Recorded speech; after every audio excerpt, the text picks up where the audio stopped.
Hi everyone, Miles here, the golf professional at Southwick Park Golf Club. This week out on the putting green, just want to try and help you with understanding green reading and the effect that speed and contour has on your putt. So I'm going to start off by just explaining to you about green speed. So this little device here, this measured length of metal with a curved ridge down the bottom and a little slot at the end to put the golf ball in, is called a Stimp meter. So that's the international way of measuring green speed. So just to put it into context, a tour speed green would be 11, 12, 13 on the Stimp meter.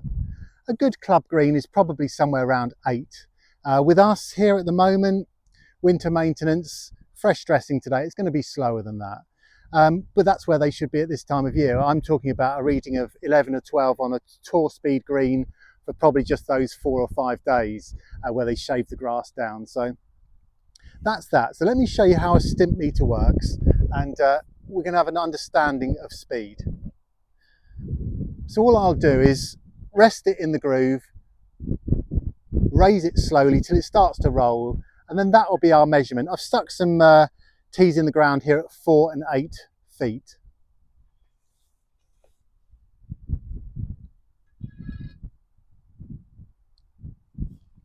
So that's got to just below 8 feet. You're supposed to try and do this on the flattest part of the green. I'm out here on the 15th. I was on the 13th, but someone started shouting at me to get off the green.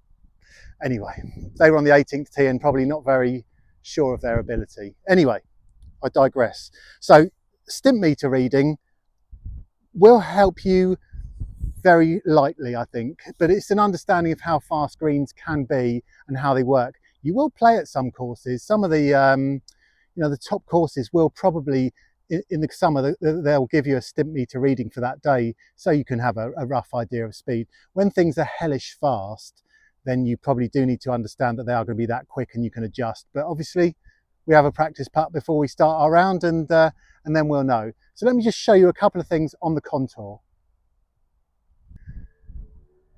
Now, anyone that knows Southwick Park, I've come to a relatively strong slope. I'm on 15 here. I've put my ruler down there at 16 on the Stimp meter. So just to show you how wildly slope affects ball.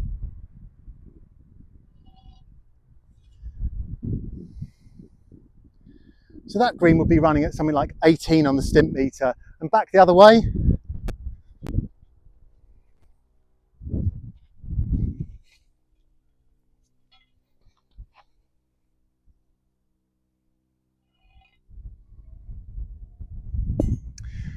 So you can see how extreme slope makes a difference to speed. So here's a question for you. These are a couple of things from Brad Faxon, the #1 putting guru at the moment on the tour, was a great player and a fabulous putter. So here's the thing. If you had an uphill putt and a downhill putt, which ball would reach the hole first if you putted at the same time? A lot of you instantly would have jumped to downhill. It's going to go like a rocket. No, the exact opposite. I've got to hit it really hard and fast to get it up the hill. I've got to dribble it down this extreme slope. So uphill putts travel faster and I hit harder. So let me just try and help you with a bit of slope reading now. And this is quite interesting. Okay, quite a slope here. And I'm going to start off by putting this ball straight at the hole.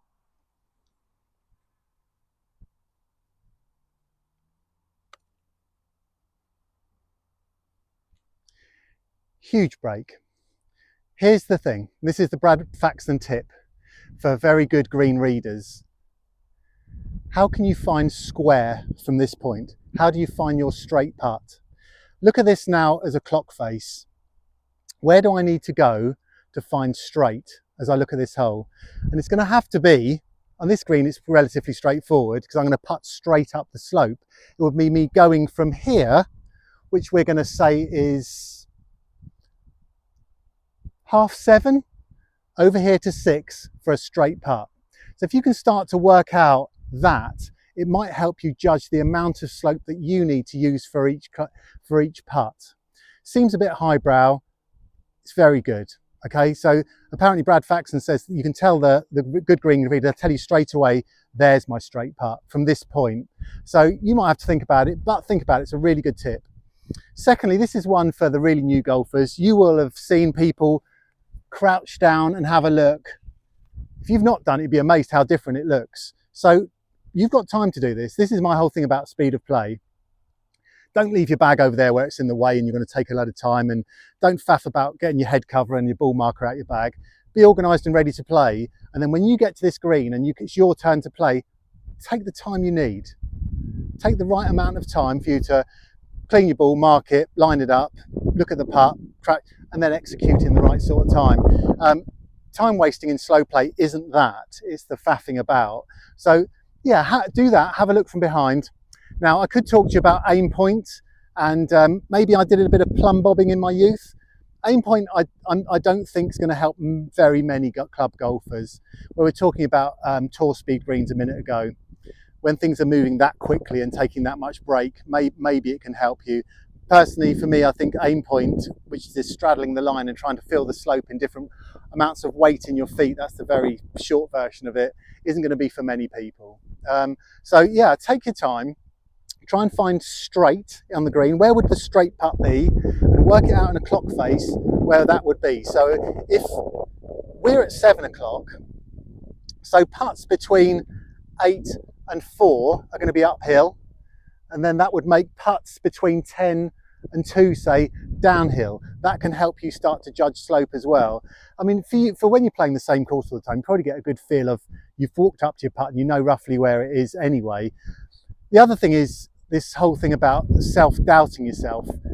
I'm going to tell you, for nearly all of you, go with your first decision. If you think, look at a crouch down and say, that's a ball off of left, go with it. Don't change your mind, and is it the right lip, is it so much? Go with your first choice. It's normally the right choice. And then secondly, never up, never in. You can't argue that. So working out green speed needs to be done before you play on the putting green.